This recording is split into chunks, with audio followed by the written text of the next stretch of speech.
Al margen izquierdo de la ría, tu canal de podcast, de actualidad, denuncia, debates, social, política, sin censuras, porque somos tu canal. Búscanos en YouTube, escúchanos. Hola, buenas tardes, amigos y amigas de Al margen izquierdo de la ría. Hoy vamos a hacer un programa en que tenemos de invitado a Luis Carnota, un amigo que conozco de hace tiempo, con el cual pues mantenemos algunas diferencias de criterio político, pero al fin y al cabo este es un programa en el cual pretendemos que la gente hable con libertad y en que tenemos puntos de vista diferentes. Yo el otro día hice un programa sobre la moción de censura y ahora pues Luis, que es el invitado, y habíamos barajado el hacerlo sobre la moción de censura, sobre el tema de Amancio Ortega, prefirió hacerlo sobre la moción de censura. Y como en esta casa, en el margen izquierdo de la ría, los invitados prevalecen por lo que el productor, que soy yo, y locutor, y todo lo que haya que hacer del programa, vamos a empezar con nuestro debate. Buenas tardes, Luis. Hola, buenas tardes, Enrique. Encantadísimo de estar aquí. La primera pregunta y obvia. ¿Qué te pareció que Unidos Podemos inicie o haga una moción de censura contra el gobierno del Partido Popular? Pues hay sentimientos encontrados. Por un lado, cualquier persona sabe que nos están gobernando una pandilla de corruptos. Bueno, en fin, es un partido absolutamente corrompido de principio a fin. Seguro que hay alguna gente honrada, pero está claro que la visión general es la que es. Los tribunales de justicia están hablando y el Partido Popular, que es el que sostiene al gobierno junto con Ciudadanos, está absolutamente corrupto hasta la médula, ¿no? Entonces, por un lado, dices, oye, ojalá saliera y ojalá se sustituyera al gobernante actual. El problema es que la moción de censura tiene un mecanismo y lo que ha hecho Unidos Podemos, en concreto lo que ha hecho su cabeza, que es Pablo Iglesias, es para mí pura propaganda y puro teatro. Y me explico. Una moción de censura se hace en plan constructivo. Es decir, yo presento la moción de censura como un programa de gobierno, con un acuerdo con otras fuerzas que me permitan sustituir a ese gobernante y llevar adelante un gobierno del país. Para decirles que son una panda de corruptos no hace falta, ya se lo estamos diciendo todos los días en la prensa y en otros medios. Pablo Iglesias no negoció nada con nadie. Pablo Iglesias anunció en una rueda de prensa, voy a presentar una moción de censura.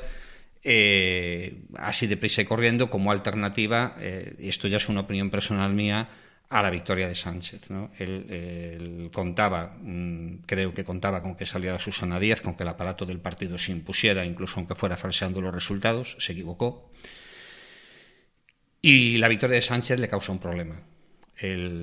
Hay una cosa para mí muy clara, desde el principio Pablo Iglesias lo que ha querido, él sabe que con los votos en unas urnas, en unas elecciones generales, no llega a presidente jamás, lo sabe.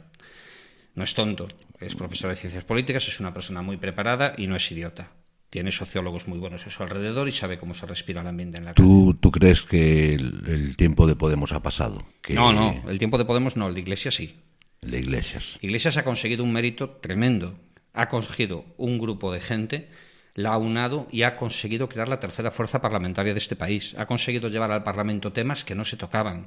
La renta básica universal, la pobreza energética. Ha llevado la voz de gente que antes no estaba, que no la escuchaban, digamos, los poderosos de este país, las grandes clases políticas de este país, sí. Las ha llevado al Congreso. Pero se acabó. Para que Felipe González ganara las elecciones del 82, renunció al marxismo. Es decir, se tuvo que moderar. Y el problema es que Iglesias no se modera. Iglesias está empeñado en seguir una línea muy determinada sin darse cuenta de que el Congreso de los Diputados representa a la sociedad española. Es decir, la soberanía popular. La soberanía, pero también a la sociedad. Si tú tienes un Congreso que tienes un 50% de derecha y un 50% de izquierda, no puedes imponer tus planteamientos únicamente. Tienes que hablar con los demás, llegar a acuerdos y tú tendrás seguramente que ceder algo y los demás también tendrán que ceder. El problema de Iglesias es que no cede. Cuando gana Sánchez, su opción de convertirse en la segunda fuerza política y, por lo tanto, en la voz de la izquierda de este país se tambalea. Le puede el miedo. Y es la primera vez que yo vi a Iglesias nervioso. Hasta ese momento estaba muy seguro de lo que hacía, pero la victoria de Sánchez le descolocó. Yo, sin embargo, cuando él interviene en la moción de censura, creo que las 2 horas largas que hace, yo creo que hace un buen discurso y que además hace un planteamiento de gobierno que yo suscribo ahora mismo. También coincido contigo, y además yo lo he defendido, que el planteamiento que se hace de la moción de censura está mal hecho. Yo soy una persona efectivista. Tú sabes que yo provengo del mundo sindical y yo siempre digo que las huelgas, cuando se hacen, es para intentar ganarlas. Y la moción de censura salía perdida de antemano. De hecho, de ahí la postura que toma Mariano Rajoy, que fue claramente derrotado dialécticamente, pero no tenía nada que perder. Efectivamente, vamos a ver, es que no llega con que tengas razón. No llega con que tú subas a la tribuna y lo que tú digas tenga lógica. No llega con que lo que tú digas sea la verdad. No llega con eso. Tienes que convencer a los que te están escuchando y tienes que aunar las fuerzas de los demás. El problema de Pablo Iglesias, tú dices que hizo un discurso constructivo. Bueno, que hizo un discurso político bastante bueno. Para mí sí. Planteó primero, sí. Irene Montero intervino primero, mucha gente la aplaudió.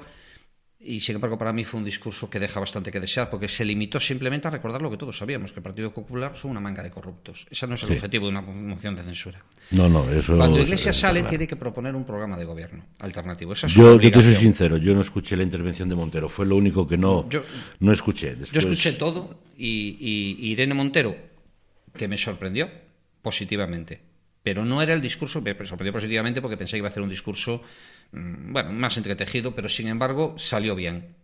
Lo que pasa que es un discurso de una chica de 27 años sin ninguna experiencia vital, y se notaba muchísimo.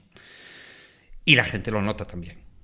Y nota que hay una niña allí que les está dando lecciones cuando no tiene cómo darle lecciones a la gente. Yo te digo que eso es importante. No puedo hablar porque no lo escuché. Yo, el de Pablo Iglesias, a mí me pareció... Tenemos que darnos cuenta de que este tipo de acciones políticas se hacen para que la gente la vea.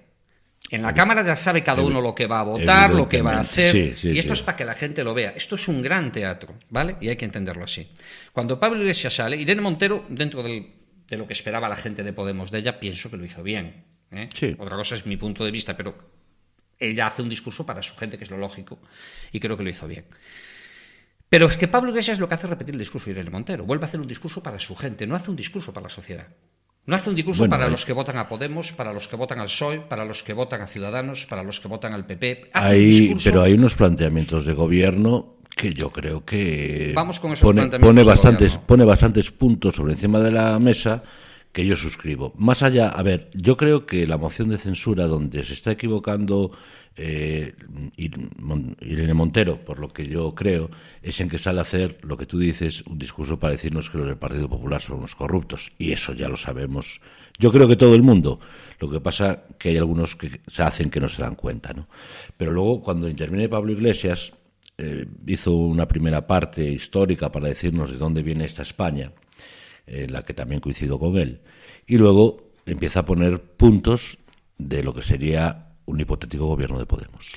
Ya, pero es que esos puntos son, primero, son generalidades sin ninguna base, sin ningún fundamento. Todos, mira, hay un economista que es muy conocido, que es Niño Becerra, que no es peligroso de ser de derechas. Y él siempre te dice lo mismo. El programa de Podemos lo compartimos todos. El problema es que no es realizable. Entonces, hay cosas que sí lo sé, otras que no. Uno de los puntos que, por ejemplo, nos explica Pablo Iglesias es que va a acabar con la ley de secreto bancario en España. Es que me tiene que decir cuál es la ley de secreto bancario en España, porque no existe. Ahí ya se demuestra que ese discurso no estaba preparado. Luego hay otra serie de ideas que lanza, de soflamas que lanza, que no tienen mucho sentido. Por ejemplo, proponer la independencia judicial, independizar verdaderamente a los jueces, ¿vale? A los periodistas, cuando él ha dicho, por activa y por pasiva, junto con Monedero, que lo que hay que hacer es tener jueces que sean favorables al proceso político, que eso no es otra cosa que colocar a gente que baile en tu favor, no tiene mucho sentido. La mayor parte de lo que él lanza son lanzar unas ideas que yo no sé si es que las preparó el día anterior, pero no tienen ningún sustento ni ninguna base. Y de hecho, si no es que sean ideas que estén mal planteadas. Yo las traía, pero fueron lo que ya perdí. Me dijiste que te olvidaste la chuleta. Fue lo que me perdí, la chuleta. No es que sean ideas que no estemos de acuerdo con ellas. ¿Cómo no vamos a estar de acuerdo en mejorar la sanidad? ¿Cómo no vamos a estar de acuerdo en cambiar el sistema fiscal y hacer un sistema fiscal más redistributivo? ¿Cómo no vamos a estar de acuerdo en implementar la enseñanza de 0 a 3 años? ¿Cómo no vamos a estar de acuerdo en cambiar el modelo energético? ¿Cómo no vamos a estar de acuerdo en modificar la legislación laboral? Pues claro que todos estamos de acuerdo. Pero hay una cosa, pero eso lo suscriben casi todos los partidos de la Cámara. Pero él también hace una fórmula de recaudación de dinero, hace la reforma fiscal, que sería lo primero que habría que hacer en este país. Por supuesto. Que haría que tal el control y la vigilancia y el darle medios a los profesionales de Hacienda para que todo ese fraude que hay se parase, se podría invertir en esas propuestas que hace Iglesias. Si tú coges cualquier programa de cualquier partido político, cuando se presentan las elecciones, la reforma fiscal está ahí. Sí, la mitad de las propuestas que le hizo están ahí. El problema es que tú, para llevar eso adelante, tienes que explicar cómo lo vas a hacer. Mira, yo después del discurso de Iglesias, ¿qué es lo que hice? Me fui a Internet y busqué el discurso que hizo Felipe González en la moción de censura que presenta Suárez. Y es radicalmente distinto. El planteamiento que hace Felipe González es el de un líder. Es una persona que va a ganar las elecciones, es una persona que va a gobernar. Y lo que vimos, lo que vieron los ciudadanos, es que hay que olvidarse de la ideología. Lógicamente, la gente que es de Podemos, la gente que es de izquierda, que le gusta Podemos, pues evidentemente, un discurso genial, un planteamiento estupendo, pero es que esa gente ya vota a Podemos. Y tú tienes que dirigir tu discurso a quien no te está votando. Tienes que generar esa confianza. Y eso es lo que él no hizo. Salimos de partida de que la moción de censura está mal planteada. Totalmente. ¿Por qué? Porque la moción de censura no es realmente una moción de censura. Una moción de censura, lo primero que tendrían que hacer es entablar reuniones unilaterales con las diferentes fuerzas políticas que podrían ser las fuerzas del cambio para intentar conseguir los 176 y derrocar efectivamente al gobierno del Partido Popular, a Mariano Rajoy. De hecho, yo critico el que se haya hecho eso. Yo he sido una persona que he dicho que eso simplemente es una estrategia de Unimos Podemos para ponerse como el primer partido de la oposición. Sí. Era para poner al PSOE contra la espada y la pared. Ese fue su objetivo y le salió mal.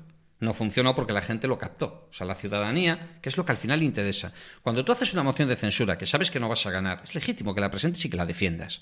Porque lo que vas a intentar es presentarte ante la sociedad como el candidato que puede gobernar este país. No, eso está claro. Eso fue lo que hizo Felipe González contra Suárez.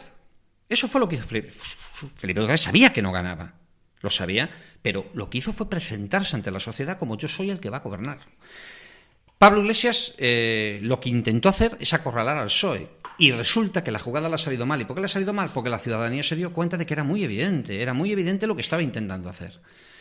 Y por lo tanto, ahí ya perdió la partida, ahí perdió gran parte de la partida. Da igual lo que hiciera después. Pero es que aún encima el tono que empleó siguió siendo el mismo de Iglesias. Un tono nada conciliador hasta que llega la contestación al portavoz socialista. Que ahí es donde intenta conciliar, intenta arreglarlo, pero no lo va a poder arreglar. Yo que no soy sospechoso de ser del PSOE, creo que la intervención que hace el nuevo portavoz del Partido Socialista es muy buena. Y le da una contestación meridianamente clara a Pablo Iglesias. Y la del PNV ni te cuento. Sí. Y la del PNV, porque le dijo literalmente lo que yo te estoy diciendo. Usted ha presentado esto para esto, para esto, para esto. O sea, el del PNV lo puso a caldo, lo puso firmes. Y recordemos que en la primera legislatura, uno de los partidos que se suponía que tenían que pactar para hacer posible ese gobierno, que para mí era imposible, era el PNV, que acaba de pactar con el Partido Popular, lo que demostraba la inviabilidad de aquel proyecto, ¿verdad? El problema de Pablo Iglesias es que a Pablo Iglesias se le acaba el tiempo y él lo sabe. La victoria de Sánchez, cualquiera que haya... Yo me molesté en ir a sedes socialistas, en hablar con gente del Partido Socialista, en hablar por la calle, y la victoria de Sánchez ilusionó. Como nunca se había ilusionado antes, hacía mucho que en el PSOE no había la ilusión que hay ahora mismo. Si esa ilusión se traduce a la calle, y en el 2018, que yo apuesto que en el 2018 o va a haber una moción de censura en el segundo semestre o va a haber elecciones porque Rajoy no va a poder aprobar los presupuestos del 19... Yo creo que va a haber elecciones.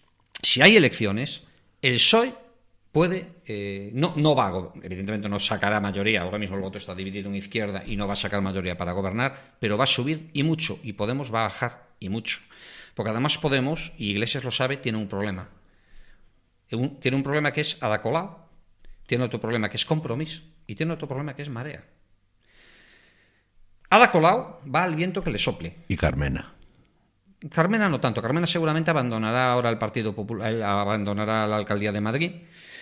Y sí va a tener Iglesias lío en Madrid, porque Iglesias se ha comprometido a meter a Rejón, incluso se habla ahora de meter candidato a alcalde a Monedero, y claro, ¿dónde quedan las bases? ¿No? Que se suponía que había que consultarlas. Si tú quieres hacer eso, vale, pero tienes que ser un poco más diplomático. Bueno, de hecho, yo creo que Podemos se basa en un modelo de partido político totalmente asambleario. Estamos viendo que hace algunas